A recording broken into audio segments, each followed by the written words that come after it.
e rogar a Deus, nosso Pai, um Pai que é de infinito amor e de infinita misericórdia, a Jesus, o Mestre querido, esse bondoso irmão espiritual que vela por todos nós nesse planeta tão lindo, cuida de cada uma das nossas necessidades, a nossa gratidão por tantas coisas que nós temos recebido ao longo de nossas vidas, não só dessa presente, mas em tantas outras, e que hoje, com o auxílio da doutrina dos Espíritos, a gente consegue ter uma noção de quantas coisas boas a nossa vida é permeada, mesmo nos momentos em que sofremos provas difíceis ou até mesmo expiações difíceis, nós hoje, com todos os conhecimentos que já possuímos, nós podemos sentir a proteção, o afago da espiritualidade maior, o carinho de Deus para com todos nós, de Jesus, sempre nos fortalecendo para que possamos sair das dificuldades da vida mais experientes, vitoriosos, mais em paz, com o coração mais cheio de amor e de compreensão. Portanto, Senhor Deus, nós só temos motivos para agradecer. E que essa paz que nós sentimos em nosso coração, presente que já se encontra em nossas casas, ela possa ir através dos nossos pensamentos, na direção de todos aqueles que sabemos e conhecemos as necessidades e se encontram, às vezes, distante da compreensão que possuímos, que eles possam também, Senhor, aproveitar essa paz, esse momento de paz que essa oração oferece, para pacificarem os seus corações, seus pensamentos, fortalecerem sua fé e darem seguimento à sua vida presente da melhor forma possível, no caminho, na direção de tuas leis, do teu amor. Que essa paz também possa envolver todo o movimento espírita petropolitano, todas as casas espíritas, e também ir ao encontro daqueles que nos perseguem e caluniam, encarnados ou desencarnados, que eles também possam, Senhor, receber essa paz, esse amor, essa tranquilidade, essas boas vibrações. E assim, Senhor, iniciamos nossos estudos dessa noite, com tua permissão e com teu amor. Muito obrigada.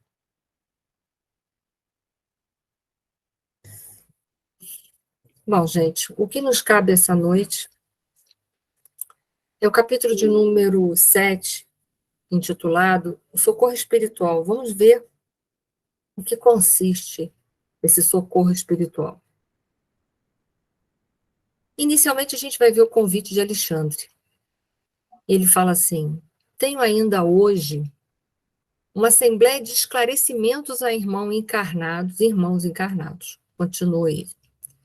E se você puder comparecer, teremos satisfação. Imagina, né? Tudo que André Luiz quer é aprender, entender e viver, porque André Luiz, hoje, ele já não é mais só um curioso, como a gente viu em muitos momentos no livro Na Cidade de Nosso Lar, né? Quando ele fala no livro Nosso Lar. Mas, hoje, mais do que nunca, André Luiz, ele tem, assim, um espírito de querer muito aprender, mas também desejar de verdade botar em prática, o que é tão difícil para todos nós. Em geral, a gente derrapa muito na prática da doutrina dos espíritos. Então, aqui, o André Luiz, claro que ele quer mais do que nunca. Então, ele diz, como não? Estou aprendendo e não devo perder a oportunidade. Aliás, oportunidade nenhuma nunca, né? Principalmente oportunidade de fazer o bem, oportunidade de ser correto, oportunidade de ser útil, né? Há sempre que fazeres urgentes no auxílio oportuno dos nossos irmãos da crosta, comentou o instrutor Alexandre, com afabilidade e doçura. E é engraçado que quando eles falam em prestar auxílio para a gente que é tão teimoso, às vezes tão empedernido no mal, ainda guarda indiferenças no coração, partidarismos, opiniões, às vezes, tão descaridosas em relação às pessoas, mas eles, quando eles falam em auxiliar, mesmo nós, que ainda muitos de nós possuem todas essas características que eu acabei de falar, mas eles falam com afabilidade e doçura. Por quê? Porque eles são cumpridores do dever. Toda vez que a gente faz as coisas com amor, a gente está sendo cumpridor dos deveres e a gente vai ter mais afabilidade e doçura no lidar com o outro, mesmo sabendo muitas vezes que o outro não é sincero, não é bom com você, mas ainda assim a gente traz no comportamento, não é só nas palavras, mas no coração, afabilidade e doçura. E eles são assim, afáveis, doce nas suas palavras, nos seus gestos. E continua, e na maior parte das vezes é mais eficiente o nosso concurso à noite, quando os raios solares diretos não desintegram certos recursos de nossa cooperação. Alguns fluidos específicos, a gente sabe que os raios solares, eles poderão interferir. Alexandre vai falar sobre isso. Então, eles preferem, em algumas situações específicas, trabalharem à noite para que os fluidos que eles vão manipular não sejam, como é que se fala, dispersos pelo raio solar. Então, vamos ver em frente, para a gente vai entender um pouco mais sobre isso. Eles se puseram a caminho, claro. Justina, que a gente vai ver ali, amigo do instrutor Alexandre, mais uma personagem, né? Minha irmã, que o Senhor a abençoe, saudou-a o orientador gentil. A entidade amiga, que demonstrava muita inquietude no olhar, respondeu com afetuoso respeito e explicou-se. Alexandre, tenho necessidade de seu auxílio urgente e vim ao seu encontro. Desculpe-me. Meu filho Antônio, disse a Justina, encontra-se em estado gravíssimo. Então, a gente vai ver que os fluidos que eles vão manipular estão relacionados ao restabelecimento da saúde ou ao equilíbrio da saúde. Então, a gente já vai ver que à noite é melhor para eles. Sem contar que toda enfermidade de noite piora, né, gente? Sim, sim, continuou a mãe aflita. Antônio vive no círculo de pensamentos muito desregrados. E a gente já viu que o pensamento é uma força eletromagnética. E que aquilo que a gente pensa, a gente movimenta, portanto. Fluido cósmico universal que no seu estado original é neutro, ou seja, sem características nem positivas, nem características negativas. Nós é que damos polarização a esse fluido cósmico universal. Então, ela continua assim, Antônio vive num ciclo de pensamentos muito desregrados, apesar do bom coração. Quer dizer, é um bom homem, mas tem o pensamento muito sem equilíbrio, né?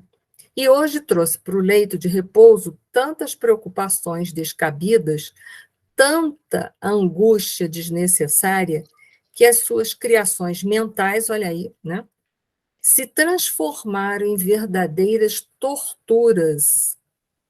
Então, a gente externa os pensamentos, e eles, como são criação nossa, eles ficam ao redor de nós, como fazendo parte da nossa psicosfera, e que poderão nos torturar mais ainda. Por quê? Porque se forem pensamentos desregrados, eles vão produzir um mal-estar. Então, a gente vê que a gente é herdeiro de nós mesmos, né? Embalde, auxiliei-o com os meus humildes recursos. Infelizmente, é tão grande o seu desequilíbrio interior que toda a minha colaboração resultou inútil, permanecendo-lhe o cérebro sob a ameaça de um derramamento mortífero. Então, veja bem, ele estava tão carregado de preocupação que ele criou todas aquelas formas de pensamento que ficaram ali pairando, agarrados a ele, formando a psicosfera dele, ao redor dele, que a gente já vai ver que ele pode, de uma hora para outra, fazer um acidente vascular cerebral, né, um derrame cerebral. Tamanha gravidade. Claro que o Antônio, ele traz provavelmente essa suscetibilidade. por exemplo, se a minha sociabilidade fosse cardíaca, um exemplo, ou se a dele fosse cardíaca, ele ia sofrer um infarto do miocárdio. Mas a suscetibilidade dele maior, ao que me parece, é na área cerebral.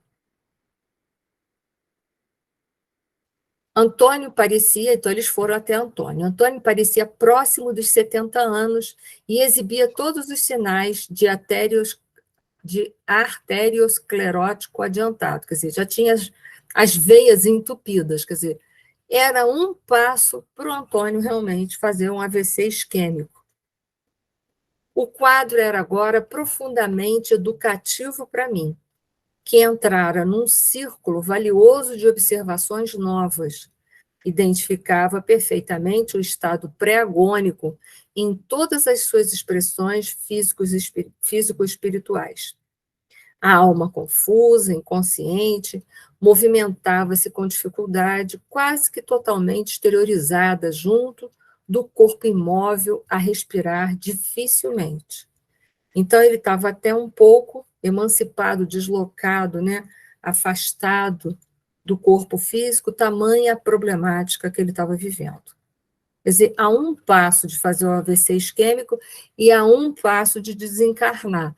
A situação desse Antônio era muito grave, que a gente vai ver. Enquanto Alexandre se inclinava paternalmente sobre ele, observei que estávamos diante de uma trombose perigosíssima.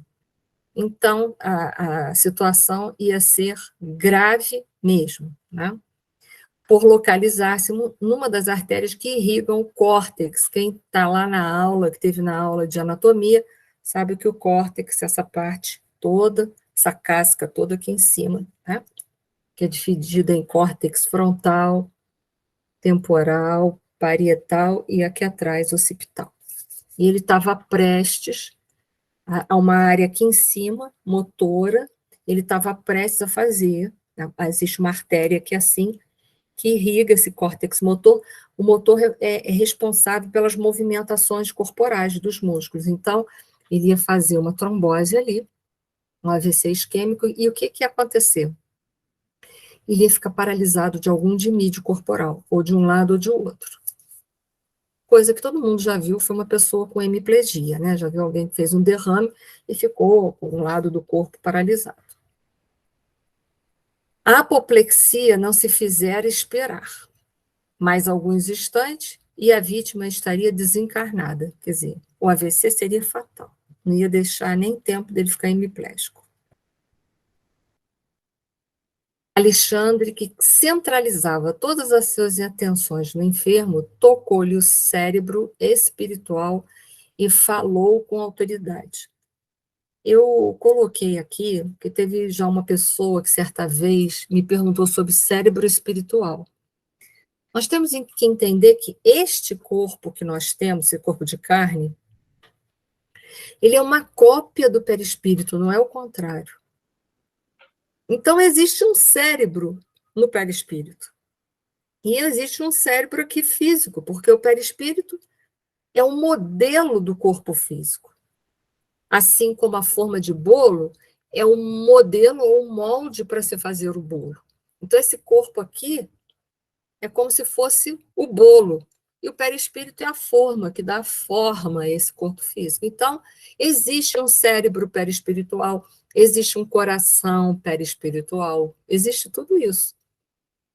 Por isso que eu falo para vocês que no perispírito existe só a memória fisiológica, porque a outra memória intelectual e moral que a gente vai adquirindo ao longo das reencarnações ficam numa zona espiritual, fica no consciente e inconsciente do espírito. Lembra que a gente já teve uma aula falando sobre isso? Então, entendo, o perispírito, a única memória que ele traz é a memória fisiológica. Então, nós temos um cérebro espiritual, como temos um coração espiritual. Tá bom? Como a gente tem olhos que são espirituais e o olho que é carnal. Assim como a gente tem uma boca no corpo físico, a gente tem uma no perispírito. Ok? porque o perispírito é apenas um modelo do corpo físico. Então, esse corpo físico aqui é semelhante ao perispírito. Não é o contrário, como muita gente pensa. E ele continua. E acentuou, após meditar por alguns segundos. O grupo de irmão Francisco não pode estar longe. Ele foi pedir socorro a um outro agrupamento. Olha só como eles trabalham, tudo em parceria na espiritualidade. Não é tudo assim separado, como é aqui na Terra, que a gente trabalha separado, dentro de uma concepção de competição, né? Que um quer ser melhor do que o outro, um quer fazer mais isso do que o outro, que se dando às outras pessoas. Não é assim, lá se trabalha todo mundo junto. A gente deveria ter esse espírito aqui também. Mas porque a gente ainda traz muito partidarismo e ainda traz um espírito muito de competição, a gente trabalha ainda muito apartado dessas coisas. Não passou mais de um minuto e pequena expedição de 8 entidades, 4 companheiros e 4 irmãs, penetrou o recinto doméstico em religioso silêncio. Olha o respeito, né, que a gente deveria ter com as pessoas adoentadas. No entanto, a gente às vezes vai fazer visita às pessoas e fica como se fosse uma sala de visitas mesmo, batendo papo, né?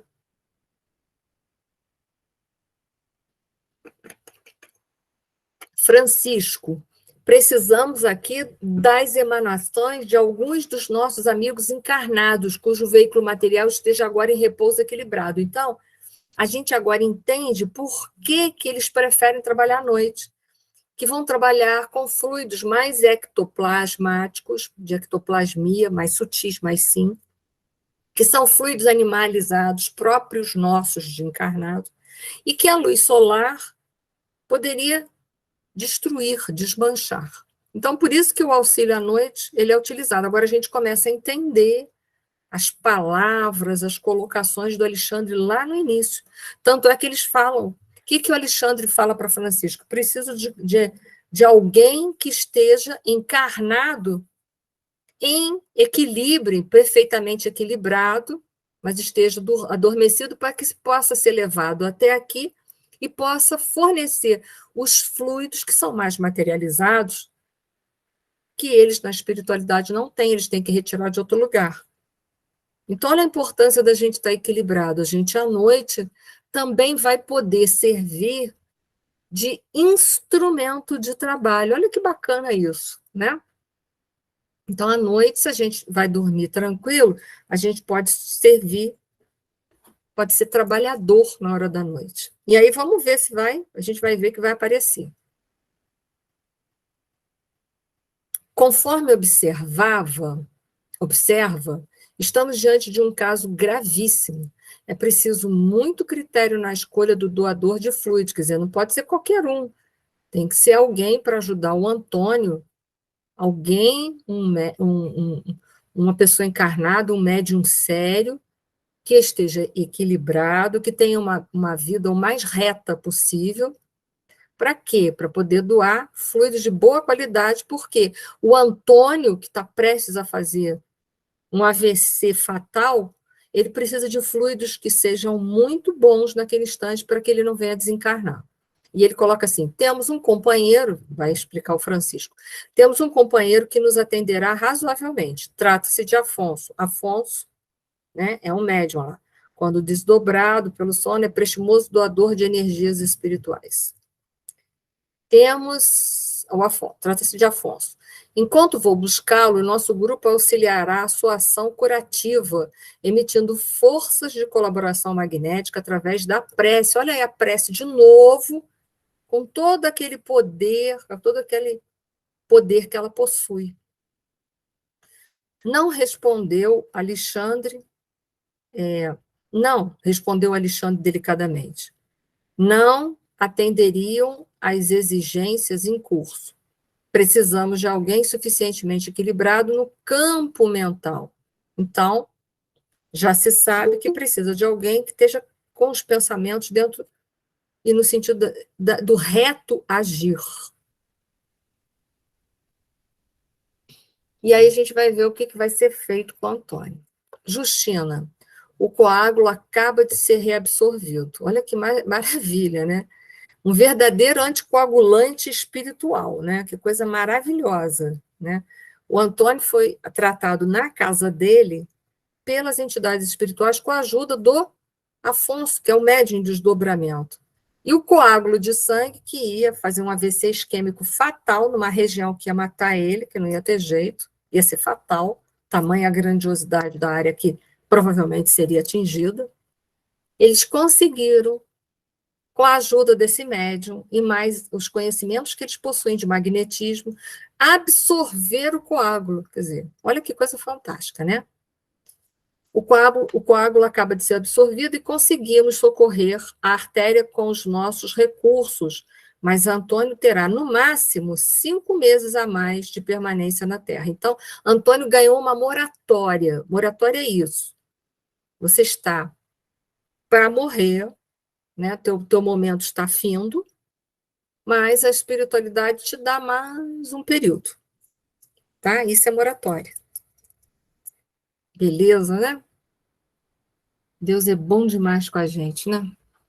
Se você pleiteou o auxílio de agora para ajudá-lo a resolver negócios urgentes, não perca as oportunidades. Pode falar, Rosane. A Rosane, ela levantou a mão, não sei se foi sem querer ou não, mas se está falando comigo, o microfone está fechado. Não, então foi sem querer, né? Mas se não foi, eu fico te aguardando. Vou falando, mas eu posso retornar. Ah, foi sem querer, tá ótimo, não tem problema. Precisando aqui estou. Deixa eu ver onde que eu me encontro, que eu me perdi. Ah, resolver negócios urgentes, mas não perca as oportunidades, porque os reparos desse instante não perdurarão por mais de 150 dias. E não se esqueça de preveni-lo pelos processos intuitivos ao nosso alcance, quanto ao cuidado que deverá manter consigo mesmo no terreno das preocupações excessivas, mormente à noite, quando ocorrem os fenômenos desastrosos mais sérios de circulação, em vista da invigilância de muitas pessoas que se valem das horas sagradas de repouso físico para a criação de fantasmas cruéis no campo vivo do pensamento. Se o nosso amigo despreocupar-se da autocorrigenda, talvez desencarne antes de 5 meses. Toda cautela é indispensável. Quer dizer, ele recebeu, mas Alexandre falou para a mãe dele, olha, Justina, você vai lá e pelos todos os processos que você tiver, intuitivo, de desdobramento à noite, faz ele ver que ele precisa agora se reequilibrar. Porque senão ele vai perder a moratória recebida. Nossa pequena expedição, agora vai falar um pouquinho da expedição de Francisco, né, que foram eles que foram lá buscar o Afonso, o médio, trabalharam tudo junto com o Alexandre e conseguiram reabsorver aquele trombo, aquele coágulo. Nossa pequena expedição, esclareceu o chefe do agrupamento, depois de trocar comigo palavras muito cordiais, é uma das inumeráveis turmas de socorro que colaboram nos círculos da crosta. Então, existem muitas expedições, muitas turmas semelhantes a essa do Francisco, para ver como que a gente é ajudado.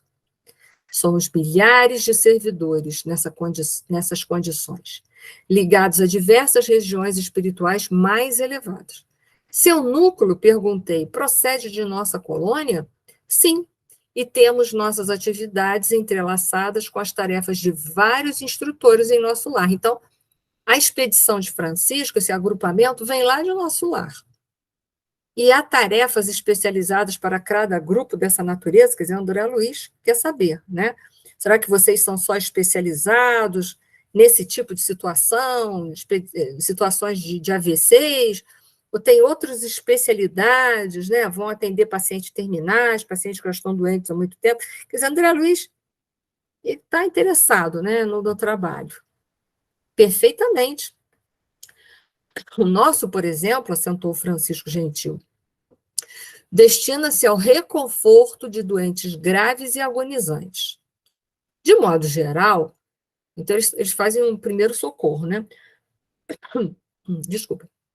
De modo geral, as condições de luta para os enfermos são mais difíceis à noite. Os raios solares, nas horas diurnas, destroem grande parte das criações mentais inferiores dos doentes, em estado melindroso, não acontecendo o mesmo à noite, quando o magnetismo lunar favorece as criações de qualquer espécie, boas ou más. Então, existem dois aspectos de ver isso. Um, determinados fluidos durante o dia poderiam ser reabsorvidos, né, serem dispersados pela luz solar, e o outro grande caso, por que de noite a gente agrava nas doenças? Por quê? Durante o dia, conforme a gente vai pensando mal, os raios solares vão ajudando a desintegrar as formas de pensamento negativo. Mas à noite não tem raio solar. E ainda, para agravar, a Lua favorece as criações e mantém, né? Que ele está colocando assim, não acontecendo mesmo à noite, quando o magnetismo lunar favorece as criações de qualquer espécie, boas ou más. Quer dizer, ela mantém aquilo que você pensar de bom ou ruim, ela conserva. Então, o que é pior ainda. Mas tem uma coisa que está a nosso favor, porque se ela conserva o que é mal, mas ela conserva também o que é bom. Então, se durante a noite a gente vibrar positivamente, olha que coisa maravilhosa, a Lua vai ajudar a manter esse pensamento vivo. Então, não é bom? A gente pode aproveitar. A mesma coisa que é ruim pode ser usada de uma forma positiva, depende da gente. Em vista disso, o nosso esforço há de ser vigilante. Quase ninguém, no círculo dos nossos irmãos encarnados, conhece a extensão de nossas tarefas de socorro.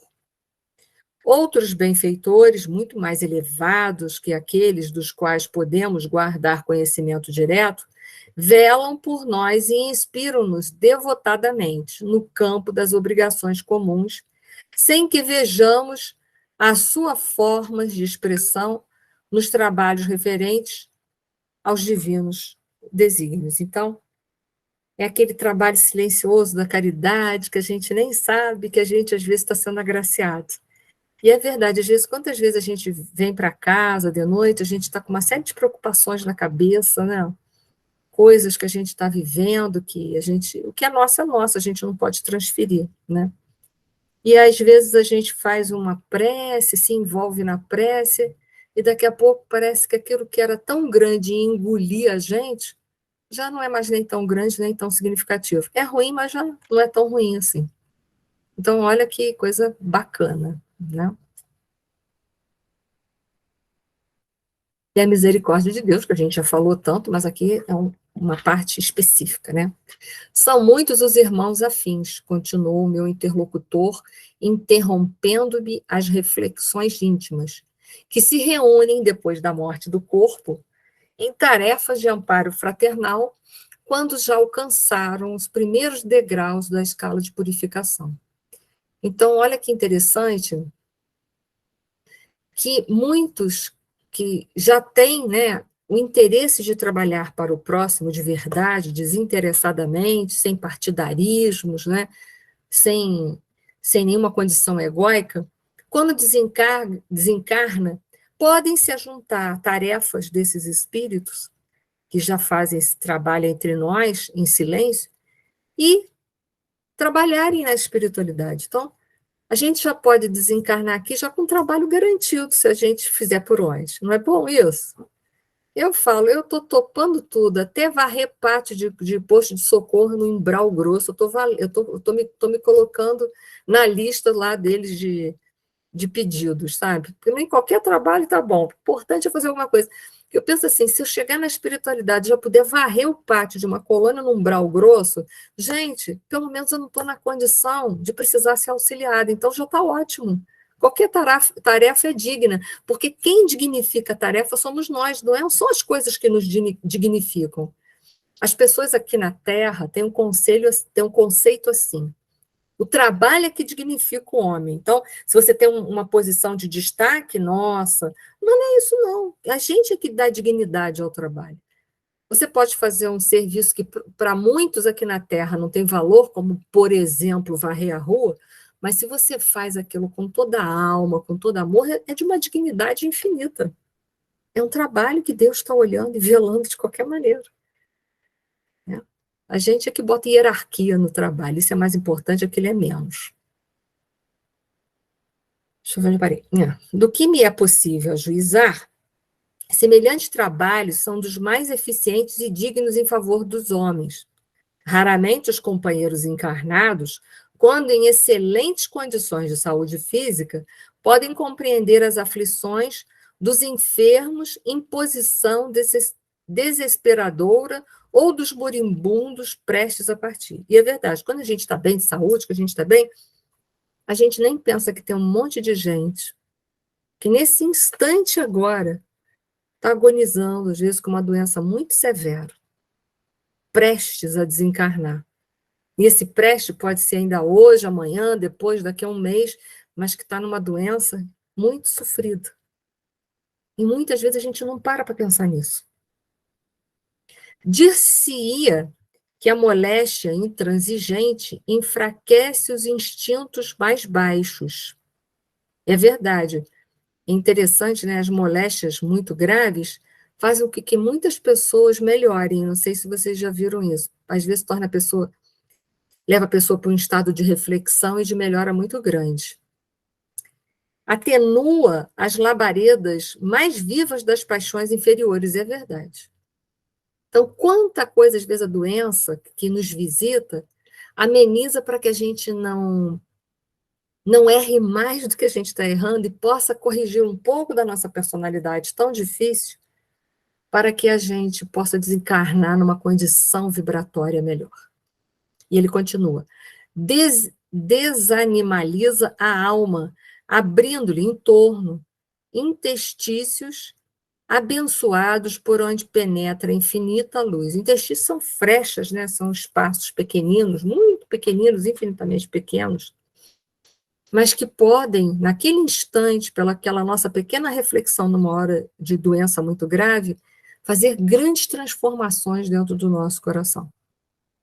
Então, a gente deve valorizar cada momento. Daí, porque a doutrina dos espíritos ela não é a favor da eutanásia em ponto nenhum, em momento nenhum de doença. Porque, às vezes, é nesses derradeiros minutos que a gente consegue fazer grandes transformações internas, consegue ter lucidez para ver muitas coisas, e são esse momento que vai facilitar a gente no plano espiritual, a ser atendido, a ser ajudado e a poder dar um novo rumo à nossa vida espiritual no pós-morte. Vai nos livrar, às vezes, de meses, anos ou séculos nos umbrais. Por isso, então, que a doutrina dos espíritos não é a favor da eutanásia em momento nenhum. E a dor vai derrubando as pesadas muralhas da indiferença, do egoísmo cristalizado e do amor próprio excessivo. Então, é possível grande entendimento. Às vezes a doença ela é muito faculta tudo isso. Bom, gente, eu hoje terminei, eu preparei só um capítulo, porque eu imaginei também que não viria muita gente na aula, e então eu fiz só um capítulo. Mas eu posso abrir para vocês esses minutos que estão faltando, que ainda são alguns, para trabalhar qualquer assunto que vocês quiserem. Pode ser até de aula passada, ou de uma curiosidade, ou uma dúvida que vocês venham a ter. Se eu puder, eu estou aqui para isso. Pode falar, Patrícia. Você falou da. Tudo bom, Eni? Tudo Você bem? falou da eutanásia Sim. e me surgiu uma dúvida. Tem um tipo de desligamento que eu não me lembro o nome agora, mas é quando não tem mais o que fazer, né, com esse paciente, o médico dá o seu laudo final, que não tem mais o que fazer, que a doença avançou, e a família ela vai optar por não ter mais medicação, deixar o paciente só assim com oxigênio, um paliativo para dor e deixar o paciente se desligar, né, naturalmente.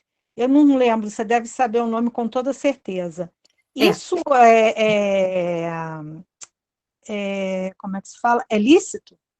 Para a doutrina espírita acho que se eu não me falho o nome técnico, a lei daqui me corrija, é ortotanásia. Você, Isso, você isso. dá toda a medicação basal.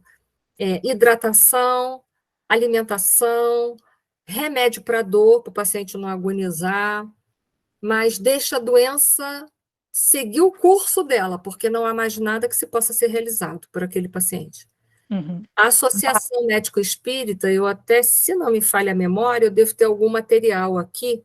Se eu tiver, eu mando para o grupo lá para vocês terem Tá. acesso. Vou dar uma olhada aqui no minhas coisas. Mas isso Agora, a doutrina dos espíritos aprova. Por quê? Você não está matando, você nem está uhum. prolongando a morte, porque muitas vezes o que a gente faz, mantendo o paciente todo ligado, cheio de medicação, a gente prolonga a morte dele, prolonga o sofrimento, e nem você está tirando a vida dele, você não está fazendo isso. Você está dando as condições basais e deixando apenas a doença seguir o curso. Por quê? Porque a doença é incurável, ela não vai voltar, não existe mais nada que possa retroceder a doença. Então, você dá o básico para o paciente e deixa a doença em curso. A doença vai levar ele em algum momento, mas que esse momento, a gente sabe, cabe a Deus, não a nós. Então, isso aí, a doutrina dos espíritos, ela é a favor, tá? Obrigada. Nada. Mais alguma pergunta que mais alguém gostaria de fazer? Eni, eu só Oi. queria complementar isso aí, né, como a Patrícia falou. O que acontece, né, nesses casos é que a família, muitas das vezes, ela não quer perder o ente querido e não tem noção das coisas, ela simplesmente quer investir para que o doente, que para a medicina não tem mais retorno, e aí a família quer insistir, então há um diálogo, ou às vezes nem há um diálogo, é decidido mesmo pela equipe médica essa manutenção correta da morte, mas no sentido de realmente não prolongar. Não, começou a ter uma infecção, não entra antibiótico, o rim está parando, não faz hemodiálise, e é isso aí sim. E tem um outro, que é a distanásia, que infelizmente eles ficam prolongando. A família quer que prolonga, a família quer isso, então fica investindo em tudo o que se tem de cuidados paliativos, mas infelizmente não vai para lugar nenhum. E acredito eu que isso deve ser um sofrimento para o espírito, porque é um momento que não está sendo fisiológico dele, né? Está sendo uma prorrogação por vontade da família, e que aí fica assim, sentindo mais o sofrimento, tanto da família quanto o desgaste energético, acredito eu, né? Dentro disso, porque o que assim eu soube, né? Porque eu estou perguntando isso, porque aconteceu com uma família que eu conheço. A família decidiu, né? E existe hoje até médicos que trabalham dentro dessa área. Quando o paciente é terminal, né? Independente de qual a doença, eles começam com esse tratamento que é somente o paliativo para dor. Uhum. No caso dele, dessa pessoa na família, o que eles fizeram? Ele foi internado e quando a médica, porque colocaram soro, né? Queriam dar medicação na internação, mas aí a médica dele falou: não, deixa, não causa problema nenhum, deixa fazer o que precisa. Quando eu chegar, eu mudo todo o roteiro ali. Aí, quando ela chegou, foi tirado o soro, porque disse que com o soro o paciente começa a inchar muito e isso acaba trazendo um sofrimento, né, físico para que ele libere todo esse líquido e o oxigênio foi assim bem básico, né, aquele só para não haver não agonizar, né? E não teve nada, nem medicação nenhuma, nem soro, nem nada. Os trâmites médicos eu desconheço porque eu não sou médica, né? Mas eu vou mandar a Associação Médico Espírita, eu vou ver direitinho. Esse é um artigo que fala só sobre isso, e eu acho que eu ainda tenho guardado, aí eu vou enviar para vocês, mas assim, a doutrina dos espíritos é a favor da ortotanásia, que é isso, você dá o básico e deixa a doença em curso. Levou, porque não tem volta, não há o que fazer, é só, Aham. tá? E nisso sim, tá? Manda sim, porque é interessante, né? Até para a gente ter conhecimento, porque a gente ouve falar e não entende muito bem, né? Isso, eu vou mandar direitinho para vocês. Eu acho que eu tenho guardado sim, eu vou procurar, e se eu tiver ainda guardado, eu vou enviar, tá? Bom, obrigado, Eni. Nada. Obrigada, Freida. Pode falar, Mirza. Oi, Eni, Patrícia. Então, eu tenho dois casos, pode-se dizer, de família, que houve a ortotanásia, houve a decisão da família, como vocês disseram, os médicos conversaram com a família e disseram, olha, não temos mais o que fazer. Podemos abrir mais uma vez, mas vai ser sofrimento para ele, porque a gente não tem mais o que fazer. Uhum. Mas, diferente do que a Patrícia falou, em todos os dois casos que eu tenho, uma foi a minha madrasta e o outro meu cunhado, eles ficaram com medicação para dor, porque Isso, um era um câncer muito agressivo já no organismo inteiro, e a outra era no cérebro. Então, continuaram com dor, com medicação, né? Não posso te dizer se tinha soro, isso eu não sei, porque eu não estava lá no hospital. Mas o que eu soube é que ele não tinha dor, né? Ele estava sem dor. E aí foi, e o desenlace foi bem rápido, bem rápido.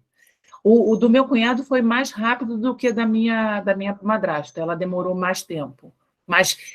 Mas tirando a dor deles, física. Né? É assim mesmo que se processa. Exatamente. Exatamente, Misa, que aconteceu. Desculpe, Eni. Foi sem dor, entendeu? Não tinha, era medicação para dor. E também foi rápido.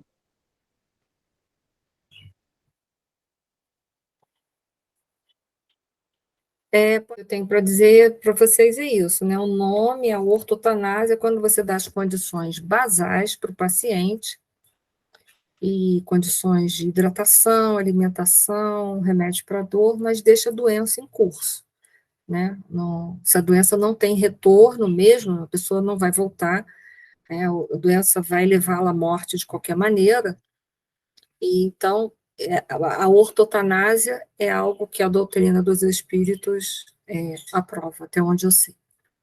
Foi, gente, mais alguma pergunta que vocês gostariam de fazer? Não? Então eu vou pedir, pode falar, Isabel.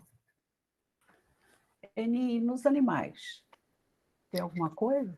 Nos animais, eu peço a Patrícia Bertolotti que fale, acho que há pouco tempo ela fez até uma palestra aí, mas o que eu saiba, que a Patrícia que me corrija, a Ivênia Prado, né, fala que, no caso dos animais, quando não há mais o que fazer, como os recursos são diferenciados, e animal não tem situação kármica, e não tem volta mesmo à doença, a doença é terminal. Segundo o que eu entendo, o que eu já li, ela diz que é permitido que seja feito, mas a Patrícia Bertolotti vai poder falar melhor sobre isso. Fala aí para a gente, Patrícia. Então, é exatamente isso, Eni. Sendo que há uma avaliação médica, né?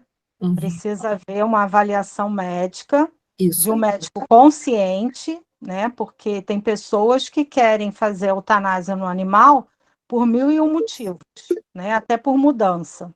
Isso aí. Então, precisa haver realmente um profissional consciente de que realmente não há nada o que ser feito, e essa eutanásia também tem que ser feita até tem o, como é que fala, o CR, que é do veterinário, que eu não lembro agora o nome. É o Conselho de Regional, Medicina Veterinária, né? Tem até lá, né, todos os passos que devem ser feitos e deve seguir aquele protocolo, né? Mas não de uma forma banal. Não Como muita gente quer fazer eutanásia no animal para se livrar dele, né? Mas não é essa a questão, né? Não é essa a questão. É uma questão mesmo de que o bicho vai ficar sofrendo e não tem mais nada que ser feito. Não tem volta, ele vai morrer de qualquer maneira, né? Você só vai deixar ele agoniando, só isso, agonizando. Isso aí.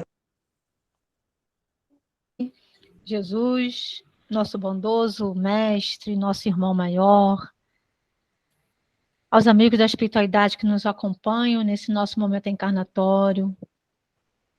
Agradecemos imensamente a oportunidade da vida bem como também, Senhor, agradecemos essa oportunidade de estudo que a nossa querida irmã Enir nos proporciona junto com esse querido grupo. Que boas vibrações a gente recebe, apesar do distanciamento físico, mas a gente percebe, a gente sente a emanação do amor, do carinho, da atenção, na correlação entre cada um aqui, que estão conosco na tela, ou mesmo aqueles com a tela fechada, mas sentimos essa união do grupo, que muito bondoso mestre e demais amigos lhe agradecemos por nos auxiliar a manter essa paz, essa harmonia entre nós.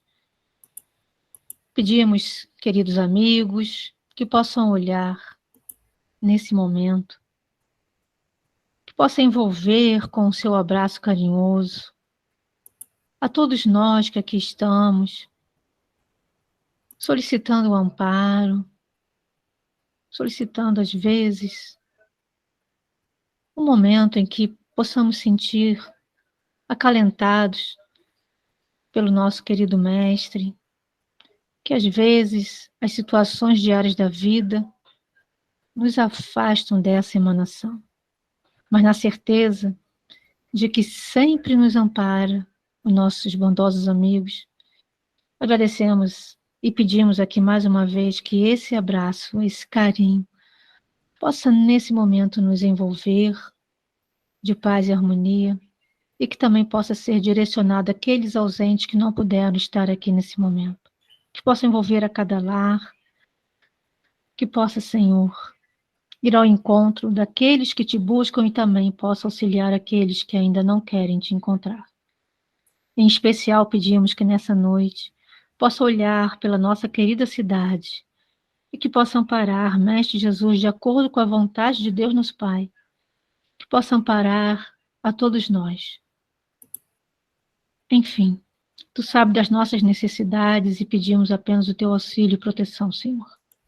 Obrigado imensamente pela oportunidade de aqui estar e que nos envolva de paz e harmonia, que possamos ter uma noite de sono tranquilo e prosseguir a nossa vida. Imensamente agradecemos a todos vocês e muito obrigado pela participação e que assim seja. Assim seja.